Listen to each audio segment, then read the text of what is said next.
When I walked into my parents' house, I froze. My mother's voice drifted from the dining room, calm, almost proud. My sister's kids eat first, and Selena's boys can wait for the crumbs. My sibling laughed. My father didn't even look up. In the corner, my children sat with empty plates balanced on their knees, trying to act like they weren't hungry. My chest tightened, but inside, everything went still. I didn't argue. I didn't explain. I simply took my boys and walked out. What they didn't know, what none of them sensed, was that the moment they pushed my children into that corner, they pushed themselves somewhere far worse. If you've ever felt the sting of family favoritism, then you know why some silences speak louder than screams. Keep listening. Yes, I am Selena, and if I'm being honest, the scene in my parents' dining room didn't come out of nowhere. It was just the first time their hierarchy became so undeniable, so loud that even my silence couldn't protect me from it. The truth is, the pattern began years before my boys Jalen and Theo were even born. When I was 17, still working my first part-time job, my mother, Ellen, a woman who always sounded one step away from a crisis, asked if I could help a little with groceries. My father, Harold, practical to the point of coldness, nodded and said it would teach responsibility. $20 there, $50 here. And before I understood what was happening, giving became a reflex. A habit, then an obligation. By the time I was in college, they were sending me pictures of Bill's notes about repairs, and when I'd call to ask if everything was okay, my mother's voice always quivered in just the right places. I didn't see it then, but looking back, it was choreography performed worry perfectly timed. When I graduated and landed my first full-time job, the requests changed tone. They weren't "could you help" anymore. They became "we really need you." Dental work for my father, a broken appliance, a car issue. It always arrived as an emergency, urgent, unavoidable, and somehow always aligned with the weeks my paycheck deposited. And then came Vanessa, my older sibling. She was the one my parents bragged about, the one whose kids Lily and Caleb were always invited, always praised, always framed as the normal ones. When her car broke down, I helped with repairs. When she needed a boost with insurance, I covered that too. I told myself it was temporary. Family helps family, right? But when I got married to Darius, my husband, a patient, steady man who saw more than I ever did, the imbalance sharpened. He'd ask, "Do they ever offer to help us?" I'd laugh it off. They're busy, but every time a holiday came around, every time there was something to celebrate, I noticed the seating arrangements, the invitations, the small moments of distance. Darius would gently step back during family conversations as if he already understood he wasn't included in the script. And then came the kids. When Jalen was born, my mother held him like he was fragile glass, not precious, delicate, uncertain, as if she didn't quite know where he fit. When Theo arrived 2 years later, my father congratulated us, but his eyes flickered with the same hesitation. I told myself I imagined it. I blamed exhaustion, stress, anything but prejudice, but children feel things adults ignore. Jalen learned early that his cousins got the first turn, the best toys, the biggest slices. Theo picked up on the seating patterns, how Lily and Caleb always sat near the adults while he and Jalen were directed to play in the other room. And every time I felt something tighten in my chest, I convinced myself I was being oversensitive. The requests for money never stopped. They only grew. Mortgage help, medical bills, a sudden roof repair, a mysterious, unexpected expense that always popped up right before holidays. And every time I said yes, believing that generosity would eventually bridge the emotional divide. But it never did. The moment I walked into that dining room, the moment I saw my boys in the corner with empty plates, it wasn't just a shock. It was recognition. Nothing had changed. I had been funding a hierarchy that pushed my children to the edges. I had been financing a family who saw my boys as crumbs, not kin. And standing in that doorway watching Lily and Caleb eat their second servings while my children stared at nothing, I finally understood. This wasn't a slip, this was the system, one I helped build without ever seeing it clearly, and once that realization settled in my bones, something else rose with it, something still sharp and absolute. I wasn't going to let them overlook my sons ever again. Can you pinpoint the moment a family dynamic became clear to you? Share a word in the comments, seen or unheard, if this story is hitting home. By the time I returned to my parents' house that evening, I thought the worst had already happened, that the humiliation of watching my boys sit in a corner with empty plates was the breaking point. I didn't realize the real trigger was still waiting for me, sitting quietly beneath the surface like a fault line, ready to split. When I opened the front door, the house was too calm. The kind of calm that isn't peaceful, just empty. I stepped into the hallway, and that's when I heard it again. My mother, Ellen, the woman who raised me on phrases like family first, was speaking with the same tone she used when justifying anything she didn't want to question. "My sister's kids eat first," she said, "and Selena's boys can wait for the crumbs. It's only practical." My sibling Vanessa, the one who'd always assumed her children belonged at the center of every family moment, gave a small laugh. "It's better they get used to it now," she added. "They were born to live off what's left." And then my father, Harold Steady, logical, never emotional, closed the circle. "They need to learn their place. That's just how things are." I moved before they even realized I was. Standing just beyond the doorway. In the dining room's warm light, I could see everything clearly. Lily and Caleb finishing their second servings of pasta, sitting comfortably at the table, while Jalen and Theo, my boys, hovered by the doorway as if waiting for permission to exist. Jalen met my eyes for half a second, and in that look, I felt something fracture. He wasn't confused anymore. He understood. He understood exactly where the adults in this house had placed him. That was the moment. Not the crumbs, not the empty plates, not the laughter. It was the look on my child's face, the quiet shrinking, the practiced acceptance of less that rewired something in me. I knew then that nothing I said inside that house would matter. Words wouldn't fix this. Confrontation wouldn't change them. But systems can be dismantled. Support can be withdrawn. And I, after years of paying for this family's comfort, held the one lever they never expected me to pull. The real trigger wasn't their cruelty. It was my decision in that instant to stop funding it. I didn't slam the door when I left my parents' house that night. I didn't raise my voice or make a scene. I simply placed a hand on each of my boys' backs, guided them toward the car, and buckled them in. The silence between us felt thick, heavy enough to push against my ribs, but I kept my breathing steady for their sake. Children read everything through the smallest cracks in a parent's face. When I pulled into our driveway, Darius, my husband, the man who never missed the shifts in my mood, opened the door before I even touched my keys. One look at me, one look at the boys, and he knew. He didn't ask what happened like most people would. He just said gently, "Let's get them settled first." He helped Jalen find his sketchbook. He guided Theo toward the living room couch and put on the nature documentary he loved. Only when they were busy in their small worlds did Darius return to the kitchen, lean against the counter, and wait for me to speak. I didn't know where to start, so I started with the words that hurt the most. My mother said, "The cousins eat first," I whispered.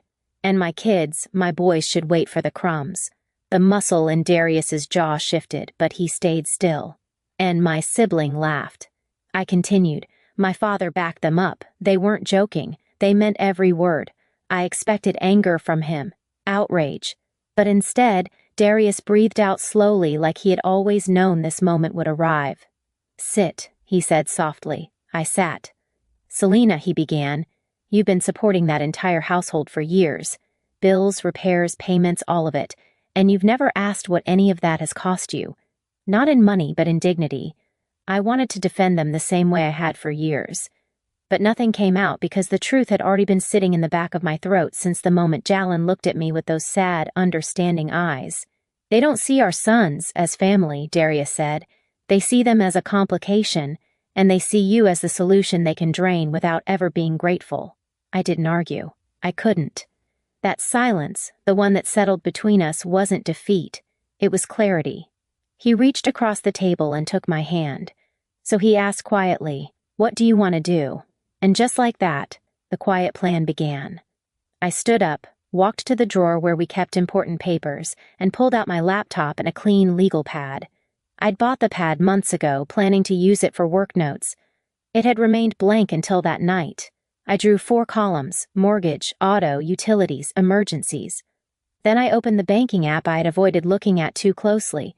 I scrolled page after page of transfers, payments tagged with messages like "just until we're caught up." Family helps family. We're short this month, it's just temporary. Under each category I wrote numbers, dates, amounts. The pad filled faster than I expected. When Darius sat beside me, he didn't interrupt. He simply slid a second pen across the table in case I needed it. By midnight, the pattern was undeniable. 8 years of support, structured, steady, almost scheduled, I whispered. They've built their lives around my income, and they've built their arrogance on it too, Darius replied. I didn't cry. Not because I was strong, but because something colder had settled into my chest. A kind of quiet steadiness I'd never felt before. I'm done, I said. Darius nodded. Then, let's make a list. First, call the mortgage company. I asked what my options were as a co-borrower. When the agent explained the process for removing my self-refinancing qualification requirements, potential sell-off if they couldn't meet the numbers, I wrote every detail down. Second, call the auto lender. I instructed them to require my authorization for any credit adjustments or refinancing tied to my previous signature. Third, the utilities and payments I'd set up during emergencies. I canceled every automatic transfer. Fourth, the savings transfer I'd created years ago as a temporary cushion for my parents, deleted permanently. Fifth, my accountant. I sent an email requesting a full audit of personal support given to extended family over the past 8 years. Sixth, a family lawyer, not for lawsuits, just for clarity, boundaries, and documentation. Every step was done quietly. No grand announcement, no confrontation, just removal, just the ending of access. Around 2 a.m., after the last account was adjusted, I closed my laptop and set my pen down. The house was silent. Even the refrigerator hum felt distant. Darius placed a mug of warm tea beside me, not as comfort as anchoring. Do you feel better? He asked. No, I said honestly. I feel awake. There was no satisfaction. Not yet, just a realization. My silence that night, walking out without a word, refusing to plead or argue, had been the first act of power I'd taken in years, and the blueprint I drafted on that legal pad that was power. Solidified. Every unchecked box on my family's budget, every deposit they expected, every bill waiting for my name, all of it would hit them like a winter storm they never prepared for. Not because I wanted revenge, but because I needed protection, for my sons, for my home, for the part of me that remembered what crumbs used to taste like. The quiet plan wasn't emotional. It wasn't explosive. It was administrative, methodical, precise, a quiet rebalancing long overdue. And by dawn, as I watched the first light stretch across our kitchen floor, I realized something they had taught my children to expect less. Now they would learn what happens when I stopped giving more. The first sign that my silence had reached them came exactly 48 hours later. I was packing Jalen's art supplies for school when my phone lit up with my father's name. Harold, the man who rarely called unless a payment was late or a new problem had surfaced. Selena, he said without greeting. There seems to be some kind of issue with the mortgage. The transfer didn't go through. I didn't bother sitting down. There's no issue, I replied. I canceled it. The pause on the other end was sharp, the kind that cuts through a person's certainty. You canceled it. Without warning, I warned you, I said quietly. You just weren't listening. He inhaled like he was steadying himself. This is your parents' home. We rely on, I know exactly what you rely on. I cut in. That's why it stopped. Before he could respond, another call buzzed in. My sibling Vanessa, who had laughed while my son sat hungry in a corner, was already spiraling. I picked up. Selena, what did you do? She demanded. My car payment got rejected. They said the CO signer blocked adjustments. You know I can't afford a hit on my credit right now. I leaned against the counter, watching the morning sun land on Theo's cereal bowl. You'll have to manage, I said, the way you expect my sons to manage with whatever scraps they're given. That was a misunderstanding. You. Said I reminded her that my boys were born to live off what's left. Those were your words. Silence, not guilt. just the sound of someone recalculating their losses. Before she could recover, my mother, Ellen, the architect emotional leverage, called through FaceTime. I let it ring twice before answering. Her face appeared tight with panic. "Sweetheart," she began shakily, "your father and I need to talk to you. The bills. Things are piling up faster than we expected. We're in a difficult situation." "Are you?" I said calmly. "You know we depend on that support. It isn't fair to punish us like this." "Punish." The word hung there. "You punished my sons," I said right in front of me. "That was different," she insisted. "We were being realistic about how the world works." "No, I said you were being realistic about how much you thought you could get away with because you assumed I'd always pay." Her expression cracked first confusion, then fear. "Selena, please. We could lose the house. And my children," I said softly, "could have lost their sense of worth if I stayed silent." She flinched. I didn't raise my voice. I didn't threaten. I didn't bargain. I simply laid out the truth in the same steady tone they'd used while ranking grandchildren by normally. "The mortgage help won't return," I said. "The automatic transfers are gone. The cushion fund is gone. The co-signing access is locked. From now on, you live on your income like every other adult." "Selena," she whispered, "you can't do this to us." "I'm not doing anything to you," I replied. "I'm stopping what you were doing to my children." Another silence, this one raw, unshielded. For the first time in years, I wasn't the one scrambling to fix the fallout. They were, and somewhere in the background of their panic, urgent shuffling raised voices, footsteps pacing across hardwood, I heard the beginning of something they never thought they'd feel. Desperation. The same desperation my sons felt sitting in a corner with empty plates. Only this. Time. The emptiness wasn't on my children's laps. It was in my parents' bank accounts, in their plans, in the security they believed I owed them. Their hierarchy collapsed exactly where it was built, on the foundation of my silence. And now that silence was gone. In the weeks that followed, the fallout settled into place with a quietness that felt almost surreal. There were no dramatic confrontations, no midnight arrivals at my door, no scenes worthy of a family intervention. Instead, everything unfolded the way truth usually does, slow, steady, and impossible to outrun. My parents, Ellen and Harold, who once lived in a house too large for their real needs, moved into a modest apartment on the other side of town. My sibling, Vanessa, who used to speak casually about comfort levels in normal-looking families, picked up extra shifts to cover the payments she'd once assumed I'd manage. But in my own home, the air felt lighter. Jalen, my thoughtful 8-year-old, started taking the main seat at our dinner table, the one he used to avoid because that's where guests sit. Theo, always energetic, began talking more, asking questions, telling stories, laughing louder than he ever had at my parents' house. One evening, as I washed dishes after dinner, I watched them through the kitchen doorway. They weren't waiting for permission. They weren't checking adults' faces to see if they were allowed to take seconds. They simply existed, comfortable, visible whole. Darius stood beside me drying plates. "You seem quieter," he said. "I'm not quiet," I answered. "I'm settled." He nodded, understanding without needing explanation. The quiet wasn't emptiness anymore. It was space. Space to think, space to breathe, space for my children to know that their worth wasn't measured by someone else's hierarchy. I didn't feel triumphant. I didn't feel vengeful. I felt aligned with myself, with my boys, with the boundaries I should have drawn years ago. What they lost was comfort. What I gained was clarity.